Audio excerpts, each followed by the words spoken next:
everyone, this is a little setup guide for the Pixel Paw and the Pixel Gather. So, as you are probably well aware, the Pixel Paw is a mixed reality video game for your cat, and the Pixel Gather is a treat dispenser that pairs with the Pixel Paw and drops treats when your cat catches prey. I apologize, but my cat Pixie is very excited about this demo. All right, let's get right into it. So first thing I did was I plugged it into power. So I have it plugged into power here, you see. But to spare you that setup piece, I already went ahead and powered up the device. So I didn't want to make you sit through a minute and a half of the initial boot up. So here's your remote. The remote comes with the device. The power button is really the sleep button. One thing I forgot to mention while recording is that the power button that's on the back of the device is not actually used to turn on the Pixel Paw. The Pixel Paw is turned on simply by plugging it into the wall, and you're able to turn it off by unplugging. If you want to reboot it, there is a reboot button in the main menu of the Pixel Paw that can be accessed using the IR remote. The power button on the back is only there for a factory reset setting or condition. And if you ever need to factory reset, the bot is able to walk you through the steps to initiate it. Figured I would add that in here as we were talking about the power button and realized I did not explain what the power button is or why it doesn't seem to turn on or off the device. All right, back to the video. And it wakes the device from sleep. Before we get into that though, I wanted to kind of go over the setup. So the device has a tripod mount at the bottom in the base, and where I've been filming all of the videos that you have all likely seen is right here. So this is a rug from Amazon. It was quite cheap. It was like 40 bucks or something like that. The magic scratcher you're familiar with to create the hiding spot for the prey. And what I like to do and what my cats really love is I shine the Pixel Paw half on the ground and half on the wall, and it creates a super dynamic play area. And for reference, my distance here from the Pixel Paw to kind of that corner, I'd say is about 6 feet. So this is about 6 feet away. And the Pixel Paw, of course, has a tripod mount. I use this little wedge just because I need just a tiny bit of leverage in this spot here specifically to get that correct angle. Here we go. So I'll go ahead and power it on. Pushing the sleep button. Here we go. So let's talk about the IR sensors. So there's an IR sensor here for the remote, and there's an IR sensor right here. So there's two, one on the front, one on the back. I find the back one's a little bit more responsive. Oh, there she goes. I knew this was going to be a little bit tough of a video to make right now because she's feeling a little bit playful right now. But anyway, so you can hold the remote at about a 45-degree angle from the IR sensor, and that's the most responsive angle that I found. So left and right change the prey if you have premium shapes. And then if you push the OK button, you can actually turn it into hunt mode. And in hunt mode, she's able to capture them. You see they're getting splatted. But maybe I'm getting a little ahead of myself because the hunt mode is useful for the Pixel Gather. So we can demonstrate that next. All right, so the device is on. When you first boot your device, you're going to be presented with this menu, the main menu. And you have, say hi, Pixie. You have connectivity here, which is where your claim code is going to be. And it's also instructions on how to connect the device to the app and the internet. Wi-Fi on and off. So that is just an indication of whether the Wi-Fi antenna is on or off. It's not an indication that the device is on the internet necessarily. Reset Wi-Fi will delete all of your saved Wi-Fi passwords and Wi-Fi credentials, basically restoring Wi-Fi to default settings. And then of course we have our legal and reboot. So reboot will basically restart the device. And that'll be critical when we set up our Pixel Gather. So let's go ahead and get that started. So the Pixel Gather won't come assembled like this. Let me get this thing over here. Okay. It won't come assembled like this. Let me go ahead and show the parts. So it will come like so, in pieces, okay, in a box. So this base, all these pieces will come in the box together. And let me actually get the batteries. It'll come with this power cord for the wall, which I won't be using in this demonstration. And it does not come with batteries. You do have to supply your own. These are some D-cell batteries. So if you flip the Pixel Gather over, and I know Pixie's so exciting. Insert your batteries here. Okay, and you see the switch is on.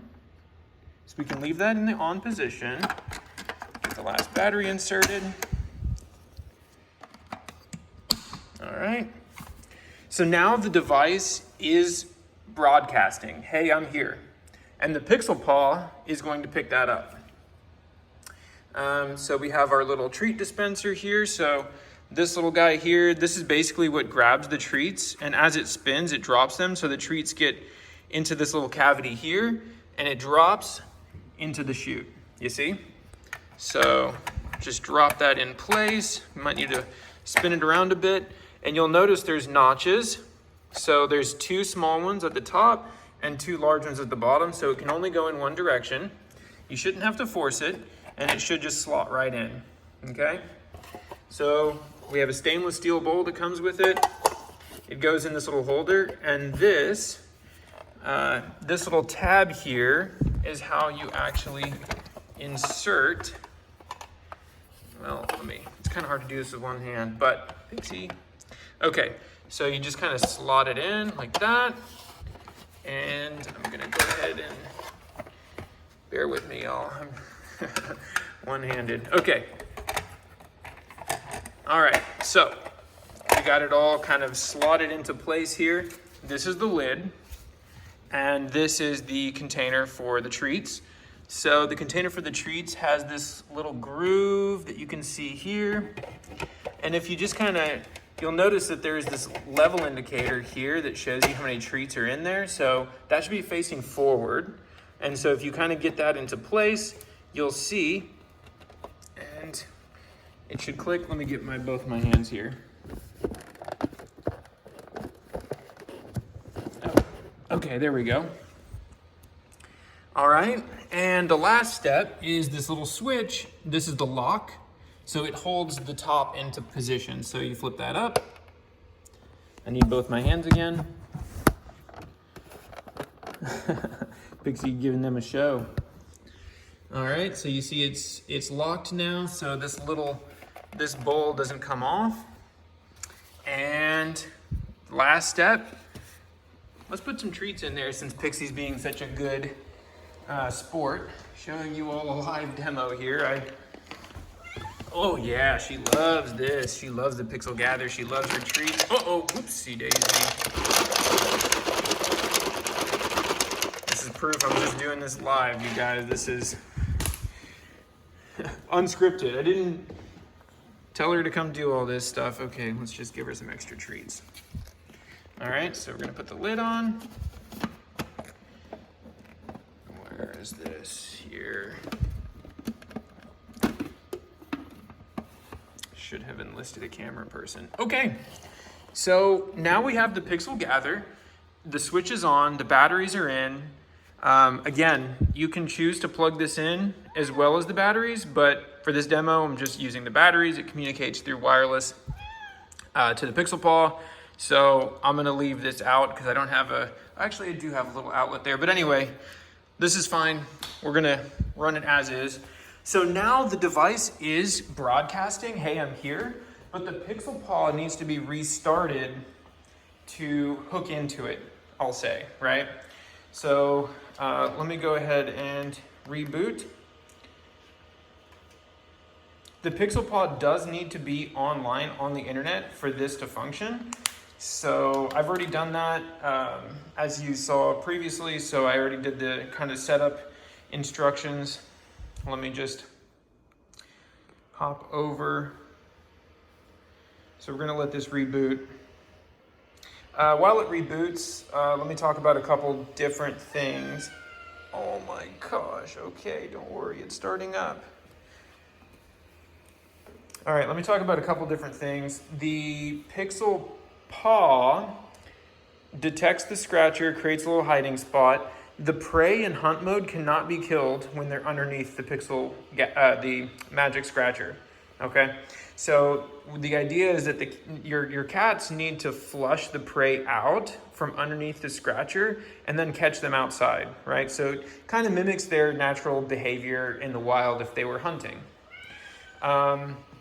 The pixel gather can be placed anywhere within, at least 20 feet of the device. So if you have a multi-story home or you want your cat to get more exercise, you can place this in places around your house.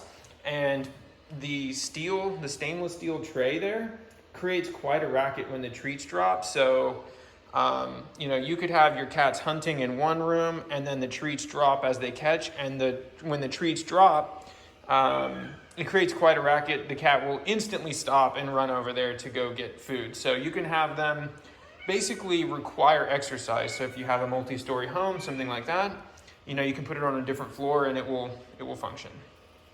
Of course, it's not infinite range, so you do have to be cognizant of that.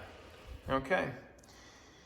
All right, so it booted into sleep mode, which I must have had it set to sleep in the app. Let me go ahead and turn it back on. Here we go. Okay, so now the Pixel Gather will be connected. We can go ahead and test that. So real quick, let's go to the connectivity so you can see. All right, Pixie, we're gonna get to your treats, don't worry. And you can see here, excuse me, there's the claim code, and mine is Teal Mantis 271. So that's what I would type into the app. So this is where you can find your claim code, and of course the bot knows that as well. So if you want quick access to information, you can always just ask the bot. All right, let's go ahead and I'm just going to tweak this setting a little bit. Okay. All right, great. So I kind of tilted it a little bit more. And now let's go ahead and get into hunt mode. All right, Pixie.